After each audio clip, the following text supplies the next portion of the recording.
Now, my dear students, we will discuss the next sum, third sum of exercise 6.3. The statement of this sum is, in the given figure AB parallel CD. It means AB and CD are two lines which are parallel to each other. This line is given. AB parallel CD. And EF parallel EF perpendicular CD.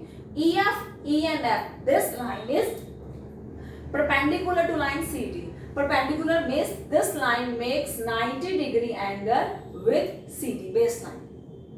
If two lines are perpendicular to each other means one line make 90-degree angle with the baseline. Okay, and angle GED 126-degree also given.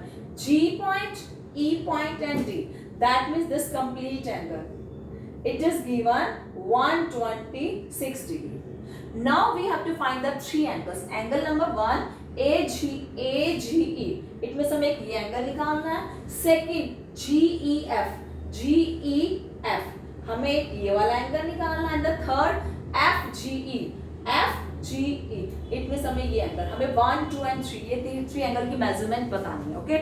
Now my dear students, we use the concept when a transversal cuts the two parallel lines. Then what will happen? We did all this in the basic terms ना. हम वही concept यहाँ use करेंगे. अब देखो AB and CD are two parallel lines and a transversal GE. मैं कहती हूँ कि ये ट्रांसवर्सल है. अगर AB और CD टू लाइंस हैं और एक ट्रांसवर्सल ने कट किया, वो ऐसे कट करेगी. ट्रांसवर्सल किसी वे से कर सकती है, स्लैंटिंग से, स्ट्रेट से. तो इसने ऐसे कट किया. This is a transversal. Okay. Now my dear students, AB and CD are two parallel lines. अब AB and CD are two parallel lines and a transversal cut. Look my dear students, AB and CD. This is AB, CD and two parallel transversal cut. Then alternate interior angles are equal. Yes, तो alternate क्या होता है? एक transversal के left side and another transversal के right side. अब ये transversal है, लेफ्ट साइड ये एंगल है, राइट साइड ये एंगल. इट मींस ये बोथ एंगल क्या होंगे? इक्वल होंगे. अब इस फिगर में देखते हैं कि alternate interior angles कहाँ बने हैं. AB and CD are two parallel lines and this angle. अब ये ट्रांसवर्सल है. ट्रांसवर्सल के इस साइड लेफ्ट साइड तो ये एंगल बना है AGE एंड राइट साइड क्या बना है? देखो लाइन के साथ जो बनाया है. अब इस लाइन के साथ ये एंगल बनाया है, नीचे इस लाइन के साथ ये कंप्लीट एंगल बना है. तो they both are alternate interior angles. So they both are equal. क्यों? क्योंकि ट्रांसवर्सल ने दो पैरेलल लाइंस को कट किया है. तो alternate interior angles क्या होते हैं? इक्वल होते हैं. हम वही यूज करेंगे. आप लिखोगे AB पैरेलल CD. ये क्या है? गिवन कि AB और CD क्या है? पैरेलल है. एंड लेट GE क्या है? GE भी ट्रांसवर्सल लाइन. GE भी transversal line. GB transversal line. ठीक है ना? तो दिस इंप्लाइज ये क्या हो गया? कौन से एंगल? ऑल्टरनेट इंटीरियर एंगल्स क्या होंगे? इक्वल. तो AGE, this implies angle AGE is equal to angle GED. क्योंकि ये वाला एंगल पूरा लाइन के साथ angle GE and G. They both are equal. क्यों इक्वल? क्योंकि ट्रांसवर्सल ने पैरेलल लाइंस को कट किया है. तो ये कौन से एंगल इक्वल हुए? Alternate interior angles. ऑल्टरनेट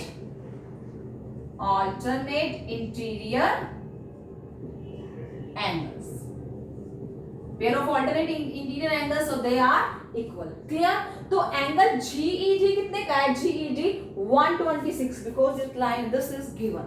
तो आप लिखोगे this implies angle AGE equal to angle GEG equal to 126 degree.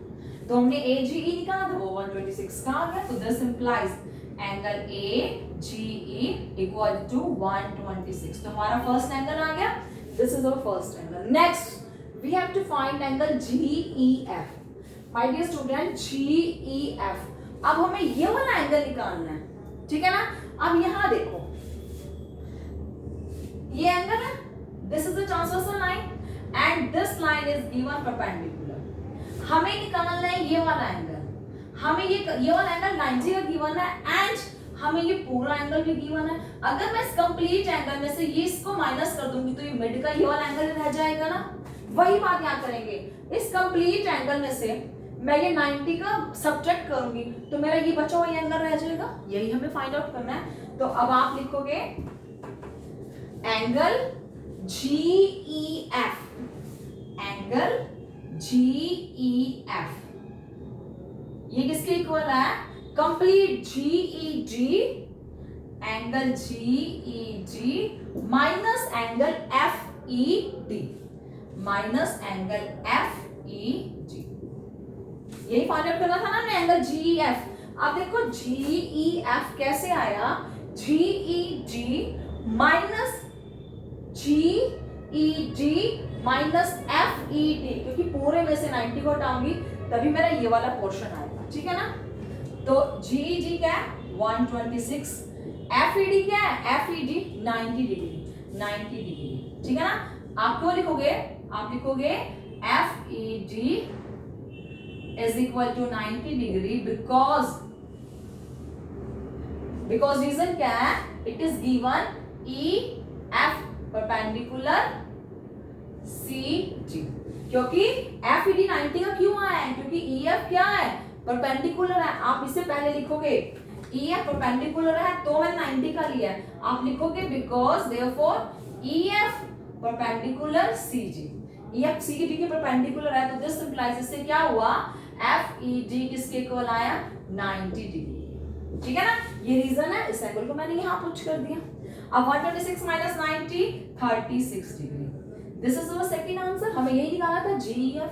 This is my first answer, this is my second answer, ठीक है। थर्ड FGE, अब मुझे निकालना है FGE। इट मींस मुझे इस एंगल की मेजरमेंट चाहिए, ठीक है ना।